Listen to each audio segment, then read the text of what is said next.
Even though I read most of my books on Kindle, I love going to bookstores. I seek them out wherever I go. Why? Well, it's a sense of discovery.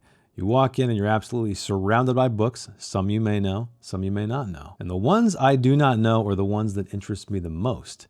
And so you peruse the shelves. You judge these books by their cover.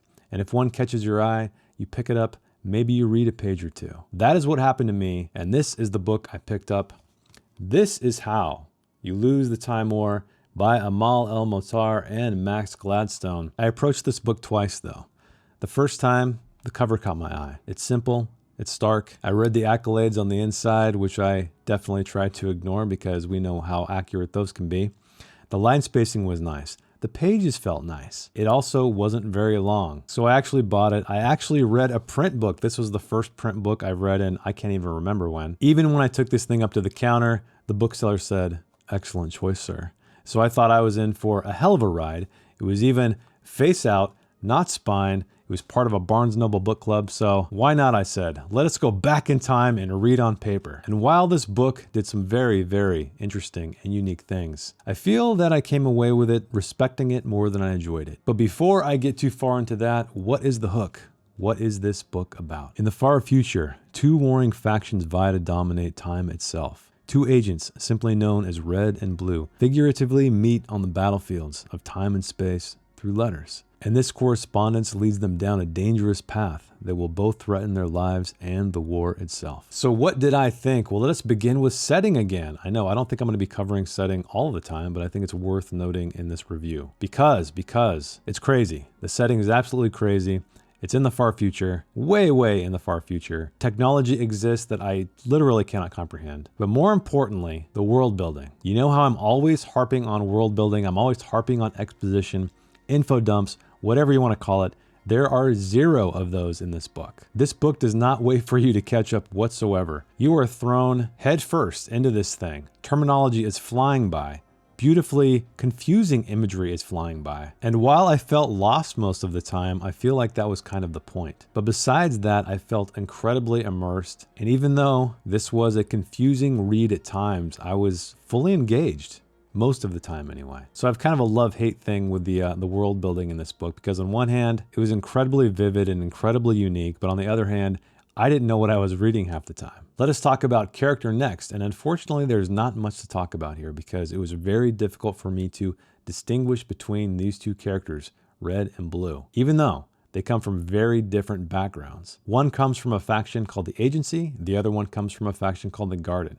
And I'm sure you can tell by those naming conventions that one is represented more by technology and the other one is represented more by biology. The way these characters are presented to us, I didn't feel that. I didn't feel that sense of culture, that sense of background, that sense of philosophy come through the prose. And I don't want to talk too much about the writing yet, but it definitely is one of the contributing factors to why I didn't feel like these two characters were unique. It felt like the writers were so concerned with creating beautiful prose than actually having us experience worlds through the eyes of unique characters. Both of these characters are overly serious at times, they're overly snarky at times, they're overly sarcastic at times. The key word being both. Yes, both of them are this way. Sometimes we're given anecdotes from these characters, and sometimes they do feel different. But the writing itself, the very way that they're perceiving the world did not feel different. And the funny thing is that because the way these chapters are written, you'd think that you could really evoke character, you could really immerse us into the minds of these two people, Red and Blue. Because the first part of the chapter, actually the bulk of the chapter, is usually written in third person, present tense, as the events of the story are unfolding from the perspective of the character, and we're flip-flopping between chapter and chapter, red, blue, red, blue. But the last part of the chapters are letters to each other. So if you're reading about Red, the letter will be from Blue. And so you think that would be a great opportunity to, again, develop character from a first person perspective. I mean, how much more intimate can you get than a literal letter written by this character? So while the setting was rich and extremely visual, I just never felt like these two people were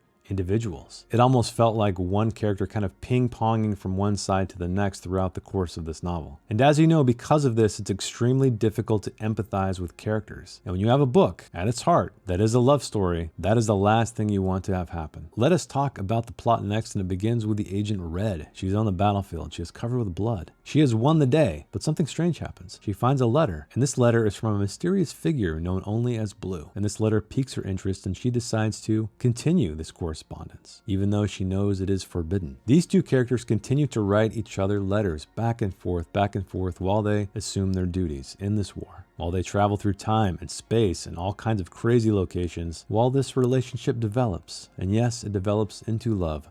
Forbidden love. It's very much like Romeo and Juliet in that regard, where you have two people from very different backgrounds, conflicting backgrounds, falling in love. How romantic. As you might guess, people start to find out about this relationship. Slightly. However, they are misled, and this, of course, complicates things. This complicates their relationship, complicates their lives to a very, very grave degree. So that's really the construction of this story. You have these time wars going on, but you never get a really deep look at the politics of this entire war. But I don't think that's the point. I'm really glad they didn't go in that direction, because this book is strictly about the relationship, the developing relationship, and where this relationship leads between these two women. But I never really felt invested in the main plot, and because of the characterization being so weak, I never felt invested in the characters. So we have a love story unfolding, we have a plot we don't really understand, and so you're kind of left with nothing to hang on to. And again, I really love how the setting was presented to us in this. Even though I was confused, I was immersed. And yes, I did enjoy the ending. Let us talk about the writing itself, or as I like to call it, the cinematography of the novel.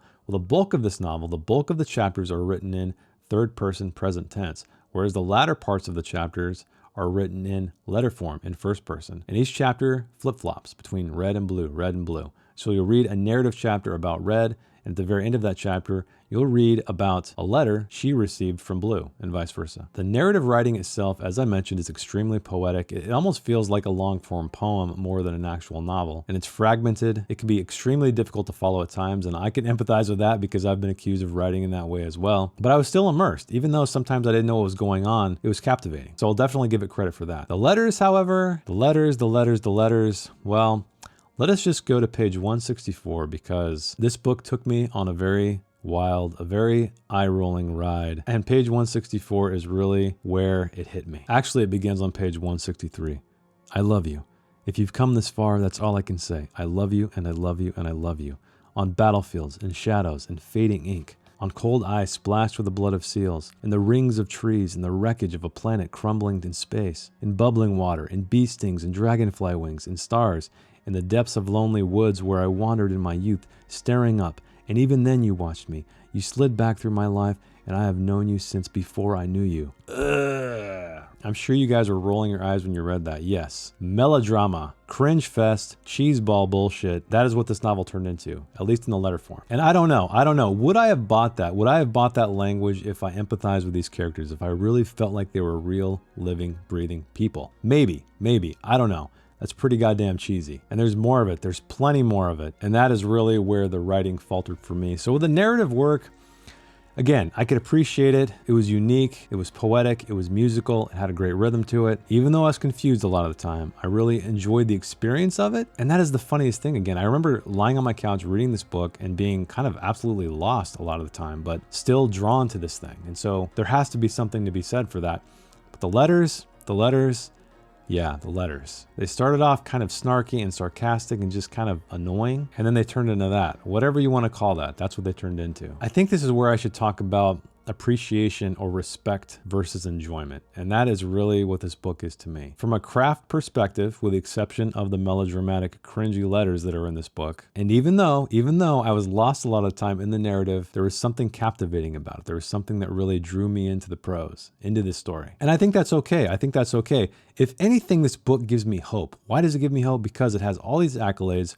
It was more or less a pretty big success, I think, and it's highly experimental. It's extremely poetic. It's written in a very fragmented way. It's hard to follow at times, yet people loved it for some reason. Somehow they got something out of it. And that makes me feel great, because I always worry that people just want mainstream bullshit all the time, right? The stuff that is ranking on Amazon charts, the stuff that has no depth. And while there are many things I don't like about this novel, I can at least respect it. I can understand this book is not for me, but it could be for someone else. So while I didn't particularly care for it, somehow it's drawing me back. I almost might read this thing again. I don't know yet. That is why I'm going to give This Is How You Lose the Time War a 6 out of 10. A highly experimental, far future novel with two characters that felt too similar and a plot that just does not wait for you to catch up, with writing that's beautifully poetic at best and absolutely cringy at worst. A novel I respect more than enjoyed. But let me know, did you read This Is How You Lose the Time War? Do you disagree with me, or did you find the same cringe fest. Again, I know I'm going too far with that. There's plenty I did enjoy about this book, but because I could not connect with the characters, I did not feel the emotional resonance. I did not feel this